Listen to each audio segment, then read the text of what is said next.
Muy bien. Me acompaña en esta oportunidad Javier Moro, escritor español, madrileño para ser más precisos, de una prosa más bien cosmopolita, porque ha Sí. escrito novelas ambientadas en diversos lugares. Ha ganado en 2011 el premio Planeta con su novela El Imperio Eres Tú y acaba de publicar una novela titulada Flor de Piel. Javier, un gusto estar contigo. El placer es mío estar aquí en Perú. Cuando uno revisa tu biografía, uno encuentra que desde muy joven, con tu padre, que era ejecutivo de una línea aérea, has conocido África, incluso América Sí. y Asia. Allí tendríamos que remitirnos para encontrar esta semilla, por decirlo de una forma, del Sí, escritor. yo creo que sí, porque yo viajé mucho en una época en la que nadie viajaba, porque teníamos esa especie de privilegio de poder viajar gratuitamente por la profesión de mi padre. Y para mí descubrir el mundo en aquellos años me marcó para siempre, porque luego me dejó como una especie de vicio del que no me pude librar nunca. Yo siempre he sentido la necesidad de salir, de viajar, de ver y a un momento dado, pues de convertir esa afición en la manera de ganarme la vida. Y entonces es ahí donde empecé a escribir, pero yo nunca he escrito libros de viaje, en el sentido que yo no escribía mis viajes. Eso lo hacía cuando hacía entrevistas o cuando hacía reportajes para la prensa. Pero yo en los libros lo que hacía era recrear historias, reconstruir historias que habían ocurrido, por ejemplo, en la India.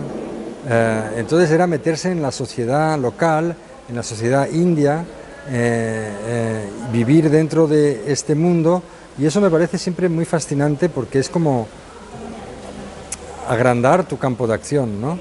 De repente pues te haces amigos en un sitio como la India o un sitio como Brasil, por ejemplo, que fue el lugar donde el escenario de mi anterior novela, El Imperio Eres Tú, donde también tuve que pasar tiempo y con ello pues tener acceso a documentación, hacerme amigos, penetrar en la sociedad local para poder conseguir toda esta documentación.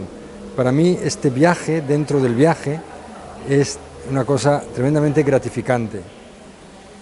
Y hablemos ahora en qué momento ya están, bueno, estos viajes, conocer otros lugares, quizás hasta reconocerse uno mismo de dónde viene, ya tiene una impronta, un impulso literario. Primera novela, Senderos de Libertad, de 1992, te llevó a explorar la Amazonía brasilera, para conocer un poco la historia de Chico Méndez. ¿Cómo es, Javier, que esta curiosidad del viajero, de conocer otros lugares, otras sociedades, ya se convierte en una necesidad? Bueno, de repente en 1990, cuando viajé por Brasil para la historia del antropólogo Darel Pose y de Payacán, los metieron en la cárcel. En ese momento matan a Chico Méndez, me voy para allá, a la otra punta de la Amazonía. Reúno tanta documentación y me parece tan buena esa documentación que he reunido, porque estoy luego como 2 años paseándome por todo Brasil, que es cuando decido escribir un libro. Pero claro, yo no sabía, primero, si era capaz de escribir un libro, ni cómo realmente se hacía un libro. Y recuerdo llamar a mi tío Dominique, desesperado, en España, estaba en un sótano con un montón de documentación, porque llegaba al techo, y perdido en ese mare magnum de documentación, diciéndole, no sé cómo empezar a contar esto, porque tengo demasiado. Y me dijo una frase que parece una tontería, pero que me fue, en ese momento, me iluminó. Me dijo, no lo intentes contar todo. Y de alguna manera fue un consejo muy bueno, porque yo al principio uno intenta valerse de toda esa documentación a que le ha costado mucho conseguir y utilizarlo todo, ¿no? Y al decirme no lo intentes contar todo, entonces ya entendí que para hacer un libro no había que contarlo todo, había que contar ciertas cosas. Y habría también que añadir y comentar que tú tenías ya un interés por lo histórico y por lo antropológico. Estudiaste, de hecho, ¿no? Yo estudié antropología, historia. Yo había viajado con los indios Yanomami cuando tenía 18 años, había estado con ellos. Había sido testigo de escenas increíbles de cómo los buscadores de oro agredían a los indígenas. En fin, yo estaba ya muy metido en ese tema, digamos. Cuando de repente, años más tarde, me vuelve el tema a través de la historia del antropólogo Darel Pose y del indígena Payacán, que consiguieron parar el desarrollo de una presa hidroeléctrica que amenazaba con anegar ingentes territorios de tierra indígena, ¿no? Y bueno, pues ahí volví a reencontrarme conmigo mismo, ¿no? Con mis pasiones de joven, y fue cuando decidí escribir el libro, ¿no? El libro se llama Senderos de Libertad, fue mi primer libro y fue el libro que tuvo suficiente éxito como para poder seguir luego mi carrera literaria, ¿no? Si me permites, quería conversar también sobre esta, no sé si llamarla dicotomía, pero a veces cuando se habla de una novela que tiene información o está ambientada en un momento histórico determinado, ahí la novela contemporánea ha ido novelando, ¿no? Esto que se llama novelas históricas, pero tengo entendido porque tú comentabas que en tus novelas la intención más bien era contar algo real. Sí, algo real. Yo no hago novela histórica en el sentido de que la novela histórica mezcla personajes de ficción completamente y los hace interactuar con personajes históricos que hayan existido. Yo eso no lo hago. Yo lo que hago es historia novelada. Yo novelo, mejor dicho, dramatizo ciertas partes de la historia para poder leerse como una novela, pero siempre basado en la documentación que he podido obtener hasta el momento, ¿no? Por eso digo yo que es historia novelada, porque no hay personajes inventados, no hay personajes de ficción en mis libros, no hay ni siquiera situaciones de ficción. Todo ha existido. Lo que pasa es que yo, allá donde no me llega la documentación, pues tengo que echar recurso a la imaginación. Tengo que hacer hablar a los personajes. Eso es ficción, en el sentido en que los estoy dramatizando. Y ahí eso, por supuesto, digamos, hace parte de la invención. Pero siempre muy fielmente y lo más cerca posible a las fuentes históricas que he podido consultar. ¿Y dirías que estas historias noveladas es una manera mucho más directa, de repente, o mucho más simpática con el lector? Yo creo, por supuesto, yo creo que no hay mejor máquina de viajar al pasado como una buena novela histórica, una buena historia novelada de estas. Es que realmente son capaces de hacerte viajar al pasado, ¿eh? Acuérdate de Yo Claudio, de todas estas grandes Robert Graves, estas grandes libros históricos donde estás realmente viviendo en el Imperio Romano, o cuando yo escribí Pasión India, realmente creo que sí conseguí que uno estuviese en la India, realmente sintiendo lo que era vivir en la India, ¿no? Y a veces hay cierto celo de los historiadores o de gente que hace... Hay mucho celo, sí. ¿no? El Imperio Eres Tú, por ejemplo, en Brasil, un brasilero, sí. que dio de hecho un buen libro, ¿no? 1809, que recibió mi libro con mucha antipatía y con mucha agresividad, como si yo hubiera hecho un crimen al tratar un tema que él ya había tratado. Eso suele ocurrir, son celos, yo creo, ahí era celos de que un extranjero entrase en un territorio que pensaba que solo podían entrar los brasileños, pero la historia es de quien se la trabaja. Y luego también había incomprensión de este tipo porque este hombre hace periodismo, no hace novela, ni hace historia realmente, hace un tipo de periodismo muy bien documentado, muy interesante, muy bien hecho, pero él no entendió el género del Imperio Eres Tú, que es lo mismo, que es una historia novelada, la historia novelada del primer emperador de Brasil y de cómo se creó la nación brasileña.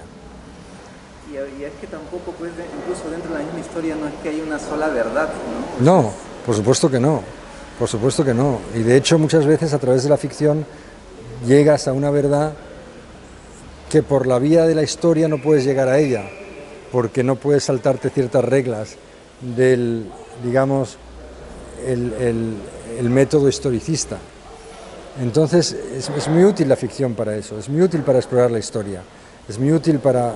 ¿Y la historia por qué es útil? La historia es útil para entendernos a nosotros mismos hoy en día, ¿no?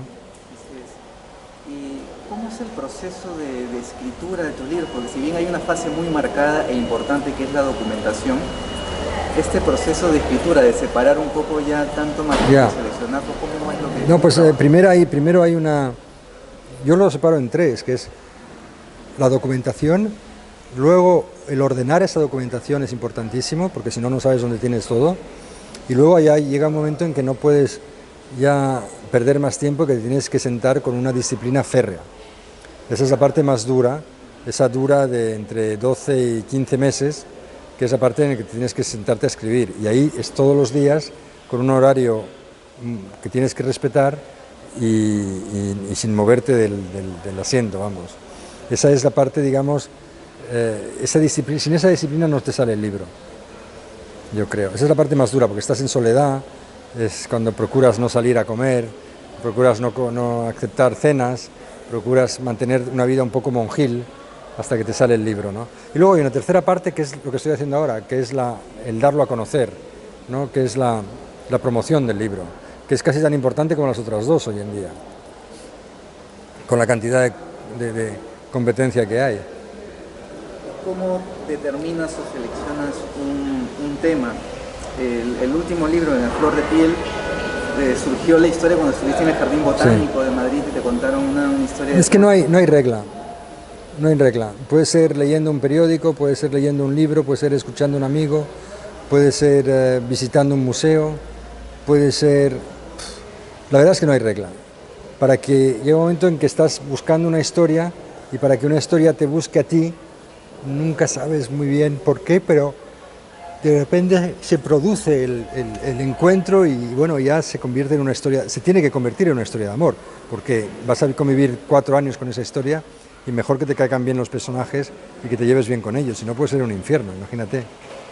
Ahora que mencionaba Javier la palabra competencia, empecé un poco a pensar en que a través de las series también se hacen estas dramatizaciones históricas. ¿En qué papel o cómo queda la novela? Hombre, a mí me encantaría que A Flor de Piel acabase siendo una serie a la altura de la historia, ¿no? Yo creo que acabará siendo. Lo que pasa es que como me dijo el otro día un alto directivo de una compañía de televisión, dice, es que tus historias son siempre muy caras de rodar. Ya, bueno, pero las grandes historias son caras de rodar porque son grandes. ¿Y la novela está en ciertas desventajas frente a la televisión?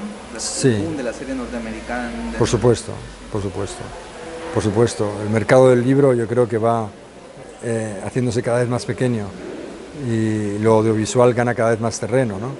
Entonces pero siempre, lo que yo sí siempre creo es que siempre el público estará necesitado de una buena historia. Siempre se necesitan buenas historias. Historias en las que podamos identificarnos, historias que sean un espejo de nuestra psiquis para poder encontrar un sentido en el mundo, ¿no?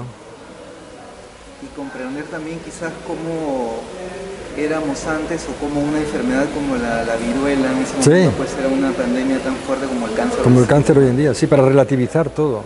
Que parece que lo que vivimos siempre lo vivimos de nuevos en la historia. No, esto ya lo ha vivido, ya se ha vivido, ya se ha descubierto, ya ha habido esperanza, ya ha habido muertes, ya ha habido de todo. Javier, ¿qué es lo que a ti te lleva a escribir? ¿Qué es lo que te motiva a escribir? Mira, yo creo que no sé hacer otra cosa. Entonces eso ya es una buena razón. Y luego me motiva el que se encuentre una historia interesante, no puedo despegarme de ella. Pienso que tengo que sacarla, tengo que hacerla compartir con los miles de lectores que tengo en el mundo, que se lo merecen. No sé, al principio uno no sabe muy bien contestar esta pregunta, pero es que ahora tampoco. Yo ya escribo por inercia, porque no sé hacer otra cosa y porque me sale solo. Finalmente nuestra página se llama Lee por Gusto y a los escritores siempre les pedimos que nos hablen de 5 libros favoritos, 5 libros que te hayan marcado. Bueno, hay muchos favoritos. Hay El Rojo y el Negro de Stendhal. Yo me influenció mucho la novela decimonónica francesa porque soy alumno del liceo francés. Los libros de Émile Zola con el trasfondo social que tenían. Yo a los 15 años leyendo eso me engrandecía. Los libros de Dominique Lapierre y Larry Collins, con esta cosa histórica y al mismo tiempo novelada que tenían, de los cuales yo me he inspirado mucho. Recuerdo haber leído Jack London con absoluta pasión, de no poder dejar de leerlos, de no poder apagar la luz cuando era niño, o Conrad igual. Recuerdo haber leído a Ramón J. Sender también con muchas ganas, a Pío Baroja, en fin, muchos. Ahora leo a William Dalrymple, un escritor inglés poco conocido en España, pero un historiador que escribe sobre Asia. libros magníficos. En fin, leo un poco de todo. Ahora que mencionaste a Dominique Lapierre, tu tío, ¿aprendiste algo de él? Mucho. ¿Algo a él? Mucho, porque él y Larry Collins me contrataron para muchos libros. Me contrataban como uno de los investigadores que ellos utilizaban varios, ¿no? Y me contrataban, me mandaban al fin del mundo, me mandaban a Libia, a Egipto, a la India, a Nueva York, y yo con ellos aprendí mucho el método de precisamente cómo lidiar con una gran cantidad de información y de documentación sin volverse loco y sin perderse. Eso lo aprendí de ellos. ¿Hay algún país o lugar del mundo donde te gustaría inventar alguna historia? En muchos, la verdad, todavía hay muchos, pero yo no me importa tanto el país como la historia. Sea donde sea, si la historia es buena me da igual donde sea. Javier, te agradezco mucho. Muchas gracias a ustedes. Muchas gracias.